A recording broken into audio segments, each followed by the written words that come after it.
पुण्य शुक्रवार सेवा के लिए प्रार्थना। प्रवेश प्रार्थना।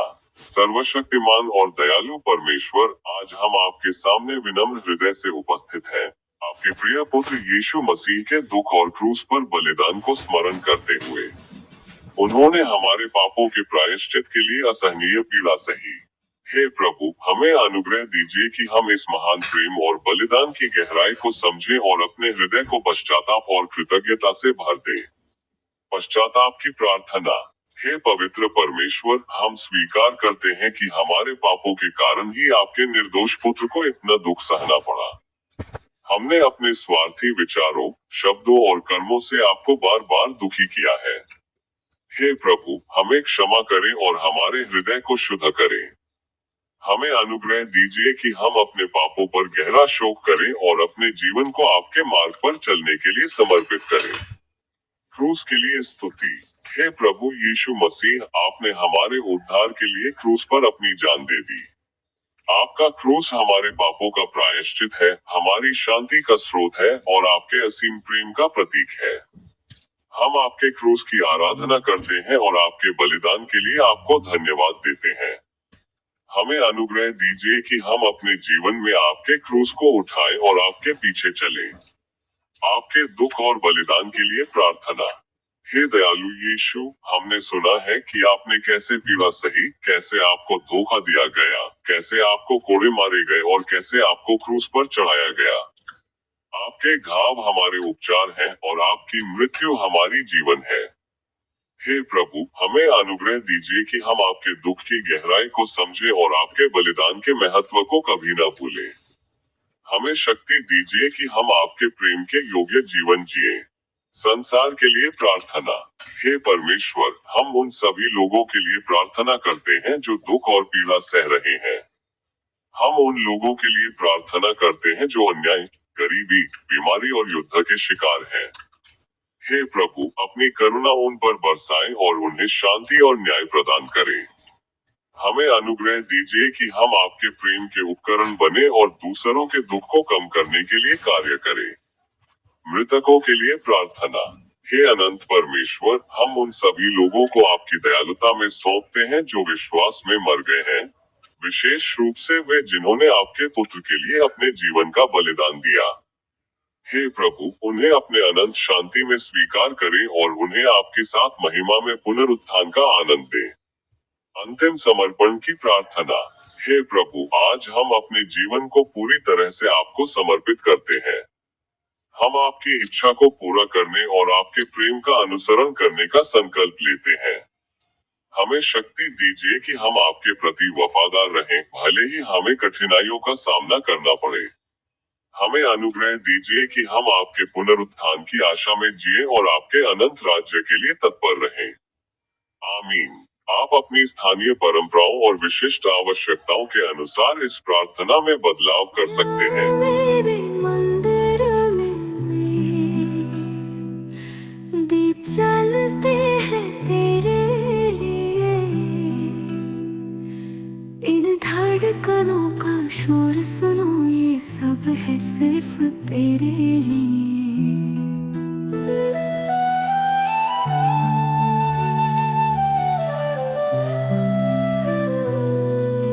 घंटियां भी पुकारे तुझे, आरती के सुर है लिए, चरणों में रख दूं सारी खुशी। आ जाओ, इसे सजाओ लिए, आ जाओ मेरे मंदिर में, संग सवेरा मुफ्त है यहाँ, तेरी राह तकता है दिशी। आ जाओ, इसे सजाओ लिए।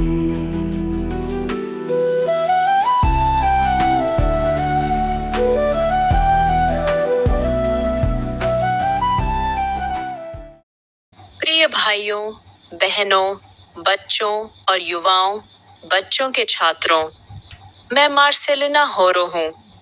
Dear brothers, sisters, children and youth, children's students. I am Lady Pastor Lavanya Peter. आज अप्रैल का 18वां दिन है। Today is the 18th day of April. शुक्रवार की सुबह साहस के लिए प्रार्थना। भगवान भगवान, जैसा कि मैं इस नए दिन का सामना कर रहा हूँ, मैं प्रार्थना करता हूँ कि आप मुझे मेरे रास्ते में आने वाली किसी भी बाधा को दूर करने का साहस दें। मुझे पता है कि हम कई बाधाओं से भरी दुनिया में रहते हैं, लेकिन मेरा मानना है कि ये चुनौतियां मुझे मसीह में एक मजबूत व्यक्ति बनाती हैं। जब मैं चौराहे पर होता हूँ तो मुझे एक स्पष्ट दिमाग दें और मुझे सही निर्णय लेने में मदद करें। यीशु के नाम पर मैं प्रार्थना करता हूँ, आमीन। Friday morning prayer for courage. Lord God, as I face this new day, I pray that you give me the courage to overcome any obstacles that come my way. I know we live in a world filled with many hurdles, but I believe these challenges make me a stronger person in Christ. Give me a clear mind when I am at crossroads and help me make the right decisions. In Jesus' name I pray. Amen. Bible की पहली आयत बोली गई। उसने प्रकाशित वाक्य अध्याय 13 आयत संख्या 8 में कहा, और पृथ्वी के सभी निवासी जिनके नाम सृष्टि के आरंभ से ही मारे गए मेमने की जीवन की पुस्तक में नहीं लिखे गए थे, वे जानवर की पूजा करे। First Bible verse spoken. He said in Revelation chapter 13 verse number 8, and all the inhabitants of the earth, whose names were not written from the beginning of creation in the book of life of the Lamb who was slain, will worship the beast. संक्षिप्त अर्थ, जिनके नाम सृष्टि के आरंभ से ही मारे गए, मेमने की जीवन की पुस्तक में नहीं लिखे गए थे, वे जानवर की पूजा करेंगे। Short meaning. Those who were not written from the beginning of creation in the book of life of the slain lamb will worship the beast. Detailed meaning and interpretations. विस्तृत अर्थ और व्याख्याएं। इस आयत को समझने के लिए कुछ महत्वपूर्ण तत्वों पर ध्यान देना आवश्यक है। It is necessary to pay attention to some important elements to understand this verse. पृथ्वी के सभी निवासी, यह आयत उन सभी लोगों को संदर्भित करती है जो पृथ्वी पर रहते हैं और परमेश्वर के प्रति वफादार नहीं हैं। All the inhabitants of the earth. This verse refers to all people who live on earth and are not faithful to God.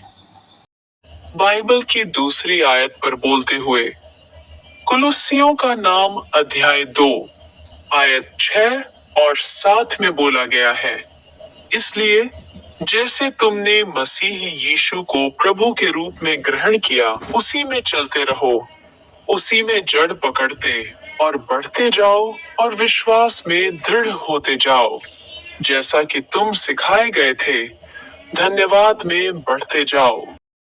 Speaking on the second Bible verse. The name of Colossians is spoken in chapter 2, verses 6 and 7. Therefore, as you received Christ Jesus the Lord, walk in him, being rooted and built up in him and confirmed in the faith just as you were taught, abounding in thanksgiving. सारांश। इन आयतों में पौलुस Corinthian कलीसिया में व्याप्त गुटबाजी की निंदा करता है। वह इस बात पर जोर देता है कि मसीह अविभाज्य है और उसका बलिदान सभी विश्वासियों के लिए है। बपतिस्मा मसीह के नाम पर है, किसी मानव नेता के नाम पर नहीं। पौलुस धन्यवाद देता है कि उसने व्यक्तिगत रूप से इतने कम लोगों को बपतिस्मा दिया कि इस प्रकार की गुटबाजी को बढ़ावा नहीं मिलेगा। उसका मुख्य उद्देश्य मसीह में विश्वासियों को एकजुट करना था, किसी व्यक्ति के पीछे नहीं। Summary. In these verses, Paul condemns the factionalism that prevailed in the Corinthian church. He emphasizes that Christ is indivisible and that his sacrifice is for all believers. Baptism is in Christ's name, not in the name of any human leader. Paul gives thanks that he personally baptized so few people that this type of factionalism would not be encouraged. His main purpose was to unite believers in Christ, not behind any man. Bible का अंतिम श्लोक उद्धरण Saint John के सुसमाचार अध्याय 11 श्लोक 34 से 36। और उसने कहा, तुमने उसे कहाँ रखा है? उन्होंने उससे कहा, हे प्रभु, आकर देख। यीशु रोया। तब यहूदियों ने कहा, देखो, वह उससे कितना प्रेम करता था। Last Bible verse quote. The Gospel of St. John, chapter 11, verse 34 to 36. And he said, Where have you laid him? They said to him, Lord, come and see. Jesus wept. Then the Jews said, See how he loved her. Let's pray. आइए प्रार्थना करें। हे माता मरियम, आज आधा अप्रैल है। यह वर्ष 2025 का चौथा महीना है। सर्वशक्तिमान ईश्वर, जिसका सबसे प्रिय पुत्र आनंद में नहीं गया, बल्कि पहले उसने पीड़ा झेली और क्रूस पर चढ़ाए जाने और मारे जाने से पहले महिमा में प्रवेश नहीं किया। दया पूर्वक अनुदान दें कि हम क्रूस के मार्ग पर चलते हुए इसे जीवन और शांति के मार्ग के अलावा और कुछ न पाएं। आपके पुत्र हमारे प्रभु यीशु मसीह के माध्यम से, जो आपके और पवित्र आत्मा एक ईश्वर के साथ हमेशा और हमेशा के लिए जीवित और शासन करता है। आमीन। Oh, Mother Mary. Today is half April. It is the 4th month of the year 2025. Almighty God, whose most dear Son went not up to joy, but first he suffered pain, and entered not into glory before he was crucified and slain, mercifully grant that we, walking in the way of the cross, may find it none other than the way of life and peace. Through Jesus Christ, your Son, our Lord, who lives and reigns with you in the Holy Spirit, one God, forever and ever. Amen.